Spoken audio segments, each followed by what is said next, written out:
त्राटक में हम आँखों का इसी तरह एक अच्छा इस्तेमाल करते हैं। जब हमारी आँख की पुतली किसी एक जगह पर टिक जाए,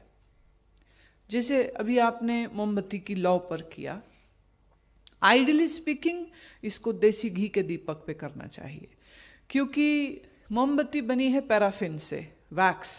और पैराफिन जब जलेगी तो एक केमिकल्स रिलीज करेगी जो शरीर के लिए हानिकारक हो सकते हैं। तो आइडियली स्पीकिंग देसी घी का दीपक जला करके अपने आंखों से ऐसे 13-15 इंच दूर रखिए, ऐसे स्टूल पर रख लीजिए, सामने बैठ जाइए, हाथ मुंह धोकर आसन बिछा के उस पर बैठिए। कमरे में अंधेरा हो तो और भी अच्छा, और फैन नहीं चलाइए, थोड़ी देर पहले कूलर या एसी से थोड़ा ठंडा कर लो कमरे को, और फिर उस समय पर there should be no direct throw of the air on the flame, else the flame will keep on dancing, तो उस पर त्राटक करनी मुश्किल हो जाएगी। जब आप रीढ़ की हड्डी सीधी करके बैठते हैं और अपनी आंखों कर फ्लेम के मध्य भाग में, उस लौ के सेंटर में जब आप अपनी आंखों को टिका देते हैं, अब आंख हमने झपकनी नहीं, आंखों में स्ट्रेन आएगा। जैसे ही आंखों में स्ट्रेन आएगा तो यहाँ हमारे डक्ट्स होती हैं, छोटी छोटी डक्ट्स हैं, क्योंकि आंख हवा की वजह से चूंकि झपका नहीं रहे हैं तो सूखने लग जाती। अब प्रकृति नहीं चाहती है कि हमारी आंख स्ट्रेची हो जाए, ड्राई हो जाए, तो यहाँ से डक्ट से टीयर्स, आंसू रिलीज होता है, आंख को वो मॉइस्चर दे देता है। पर चूंकि हम तो कुछ एक्सपेरिमेंट कर रहे हैं, इसलिए हम परवाह नहीं करते, आंख में आया पानी, नो प्रॉब्लम, हम उसको बर्दाश्त करते हैं और फिर देखते जा रहे हैं, देखते जा रहे हैं। अब देखते जाने से क्या है, ये पूरे एरिया का जितने नर्व्स हैं उनमें स्ट्रेन आ रहा है, स्ट्रेन आ रहा है तो इलेक्ट्रिकल इम्पल्स अंदर ब्रेन को जा रहा है। तो कॉन्टिन्यूटी में जब इस तरह से इम्पल्स हमारे मस्तिष्क में जाता जाएगा, after a period of time आपकी पीनियल ग्रंथि जो है, अगर आप 16 से ऊपर हो गए थे और उसकी एट्रोफी हो गई थी, वो सूख के छोटी हो गई थी, तो उसका धीरे धीरे साइज ठीक होने लग जाएगा।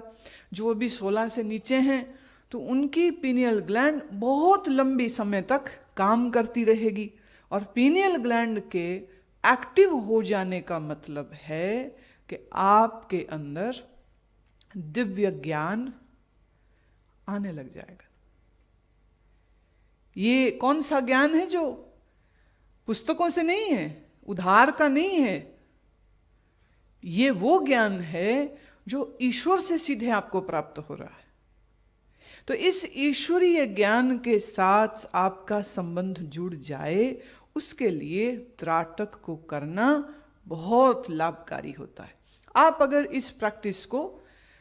40 दिन तक, सुबह जब सूर्य उदय हो रहा हो उस समय पर, और शाम को सूर्यास्त के समय पर, अगर आप 15 मिनट सुबह में, 15 मिनट शाम में आप करते रहें, तो धीरे धीरे क्या है, आप अपने कार्य करने की क्षमता पर नज़र मारेंगे तो बहुत फर्क आने लग जाएगा। क्रिएटिविटी बढ़ने लग जाएगी, मन ज़्यादा एकाग्र होने लग जाएगा, चीज़ों की जल्दी समझ आने लग जाएगी।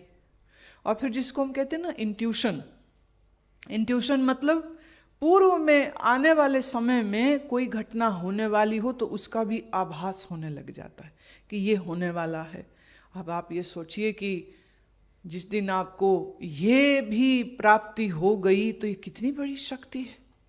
समय अच्छा आ सकता है, समय बुरा आ सकता है, लेकिन उस अच्छे बुरे समय का आपको पहले से पता लगने लग जाए तो आप तो बिल्कुल प्रिपेयर हो जाएंगे, बिल्कुल तैयार हो जाएंगे। मैं इसमें एक तुमको छोटी सी बात सुनाती हूँ, थोड़ी सी गमगीनी की बात है,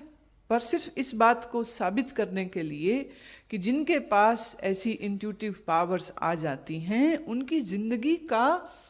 तल कितना ऊंचा हो जाता है।